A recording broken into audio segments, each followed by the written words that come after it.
اس رحمت عالم کا قصیدہ کہوں کیسے جو مہر عنایات بھی ہیں ابر کرم بھی. اس رحمت عالم کا قصیدہ کہوں کیسے جو مہر عنایات بھی ہیں ابر کرم بھی. کیا اس کے لیے نظر کروں جس کی ثنا میں نماز میں ہے لفظ بھی سطریں بھی قلم بھی. اور چہرہ ہے کہ انوار دو عالم کا صحیفہ, آنکھیں ہیں کہ بحرین تقدس کے نگی ہیں, ماتھا ہے کہ وحدت کی تجلی کا ہے برق, عارض ہے کہ والفجر کی آیت کے امی ہیں, اور گیسو ہے کہ واللیل کی بکھرے ہوئے سائے, ابرو ہے کہ قوسین سبے قدر کھلے ہیں.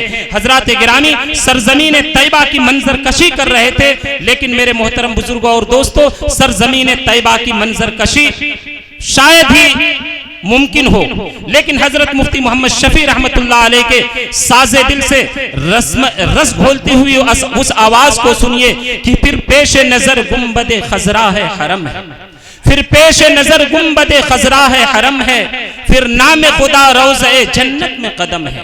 پھر پیش نظر گنبد خضرا ہے حرم ہے, پھر پیش نظر گنبد خضرا ہے حرم ہے, پھر نام خدا روضہ جنت میں قدم ہے, پھر بارگاہ سید کونین میں پہنچا, یہ ان کا کرم ان کا کرم ان کا کرم ہے. آئیے حضرات گرامی, میں اس کے بعد اب اپنی اس مجلس کو آگے بڑھاتے ہوئے, چونکہ آپ حضرات نے نعتیہ کلام بھی سنا اور حمدیہ اشعار بھی سنا, تو چند منٹ کے لیے میں آپ حضرات کے بیچ حضرت مولانا محمد مقبول صاحب قاسمی دامت برکاتہم العالیہ سے درخواست کروں گا کہ چند منٹ آپ حضرات کے درمیان حائل ہوں گے. اس کے بعد پھر انشاءاللہ شعراء کرام اور پھر ہمارے مقرر خصوصی ہوں گے. اس شعر کے ساتھ میں حضرت کا استقبال کرتا ہوں.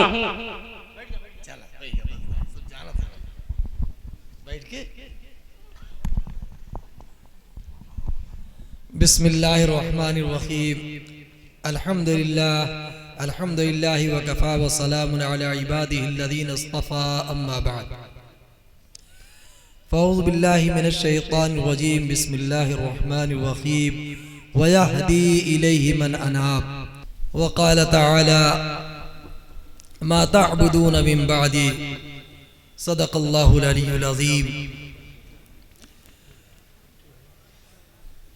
حضرات علماء کرام اور معزز سامعین, میری پیاری مائیں اور بہنیں, آپ حضرات آج ہمارے مہمان خصوصی حضرت مولانا سید آدم مصطفیٰ صاحب دامت برکاتہم العالیہ کو سننے کے لیے تشریف لائے ہیں, اور حضرت مغرب کے وقت یہاں تشریف لا چکے ہیں. اس لیے انشاءاللہ بہت جلد حضرت کا خطاب ہوگا. ہمارے بڑے بھائی مولانا صالح صاحب کا اور مولانا ضیاء الحق صاحب کا یہ حکم ہوا کہ چند منٹ تم بھی بات کر لو. تو سب سے پہلے تو میں مبارکباد دیتا ہوں ڈاکٹر امام علی صاحب کو اور ان کے صاحبزادگان کو, اور مولانا ضیاء الحق صاحب کو, ان حضرات کی کوششوں سے اتنا بڑا مجمع یہاں جمع ہوا. اللہ اس کے جمع ہونے کو بے انتہا قبول فرمائے, آمین. بس تھوڑی سی بات مجھے عرض کرنی ہے کہ ہمارے علاقے کا کیا حال تھا ایک زمانہ پہلے, تقریباً 3 نسل پہلے. صورتحال ایسی تھی, بغیر کسی تمہید کے میں اس بات کو عرض کر رہا ہوں کہ صورتحال ایسی تھی کہ اتنی بھی شد بد نہیں تھی ناواقفیت کی بنیاد پر کہ ہم دشمنان اسلام کو پہچان سکے. حتیٰ کہ ایسے اللہ اس کے رسول کے دشمنوں کو, جو ہمارے آقا حضرت محمد صلی اللہ علیہ وسلم کی شان میں گستاخیاں کرتے اور حضرات صحابہ کرام کی شان میں گستاخیاں کرتے تھے, امہات المومنین جو ہماری مائیں ہیں, حضور کی پاک بیویاں, ان کی شان میں گستاخیاں کرتے تھے.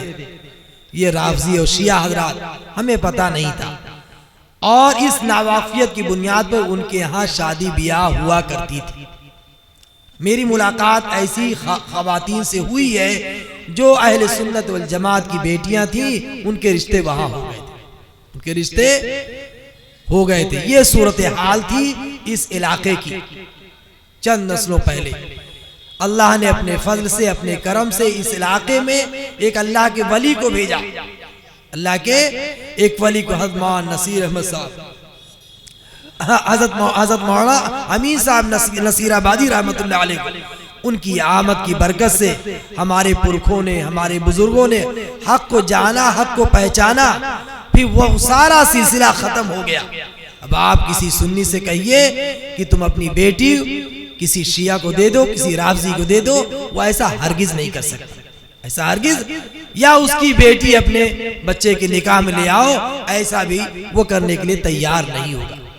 لیکن میرے محترم بزرگوں اور دوستوں، بزرگوں نے ہماری قدر کی، علماء کرام کی، ان کی ہدایات کے مطابق اپنی نسلوں کی تربیت کرنے کا انہوں نے فیصلہ کیا، لیکن بات اب اس وقت پھر بگڑ رہی ہے، اس وقت پھر بگڑتی چلی جا رہی ہے۔ میرے محترم بزرگوں اور دوستوں، اگر ہم نے آپ نے توجہ نہ کی تو صورتحال پھر اس سے زیادہ خراب ہو جائے گی۔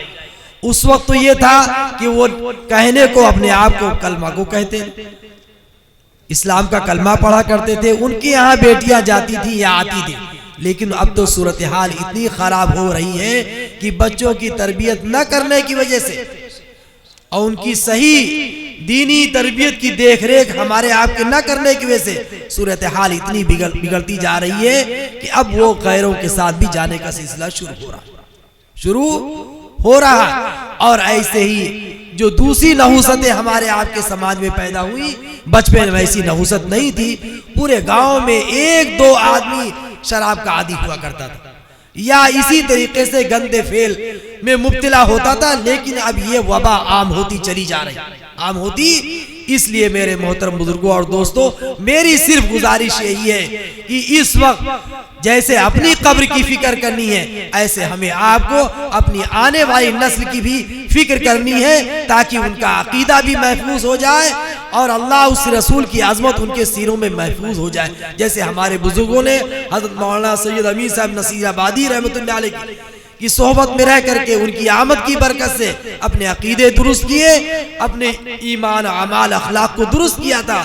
ایسی اگر ہم نے بھی کوشش کی، آج یہ اسی کی ایک شکل ہے کہ علماء کرام کی جو آمد ہوتی ہے، وہ جو کچھ ہدایات ہمیں آپ کو دیتے ہیں، اگر ہم انہیں گانٹھ کی طرح باندھ لیں اور یہ تہیہ کر لیں کہ جو کچھ بھی ہمارے اکابر علماء کرام، ہمارے جو ہے ضلع کے بڑے علماء کرام، ہمارے جو مشہور ہمارا ادارہ ہے، ہمارے استاد گرامی حضرت مولانا محمد عثمان خان صاحب قاسمی، ناظم اعلیٰ جامعہ اسلامیہ، اس وقت وہ بھی حضرت بے انتہا فکر مند ہے، جو اس جلسے کی صدارت کر رہے ہیں کہ اس وقت موجودہ نوجوان نسل، خاص طور سے ہمارے بچے جو بے راہ روی کا شکار ہو رہے ہیں، کس طریقے سے ان کے اندر اصلاح کی کوشش کی جائے، کیسے ان کو صحیح ڈگر پر لگایا جائے۔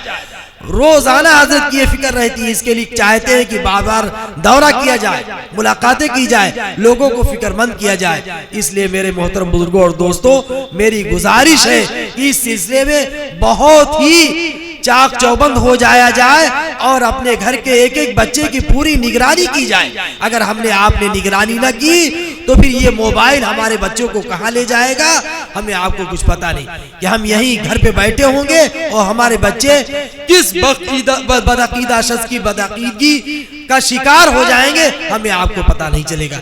اس لیے میرے محترم بزرگوں اور دوستوں، میری صرف ایک گزارش ہے کہ جو ہدایات آج خاص طور سے ہمارے مہمان خصوصی حضرت مولانا سید آدم مصطفیٰ صاحب اس پورے علاقے کے مسلمانوں کو دے، انہیں گاٹھ کی طرح ہم آپ باندھ لیں، ہماری مائیں بہنیں بھی اور ہمارے یہ بزرگ حضرات بھی، اسی کی روشنی میں بھی ہم اپنی آئندہ نسلوں کی رہبری اور ان کی رہنمائی اور ان کی تربیت کا فریضہ انجام دینے کی کوشش کریں، تاکہ کسی بڑے فتنے میں مبتلا ہونے سے ہماری آئندہ نسل محفوظ ہو جائے۔ اللہ تعالیٰ کہنے سننے زیادہ عمل کی توفیق عطا فرمائے، آمین۔ وما علینا الا البلاغ۔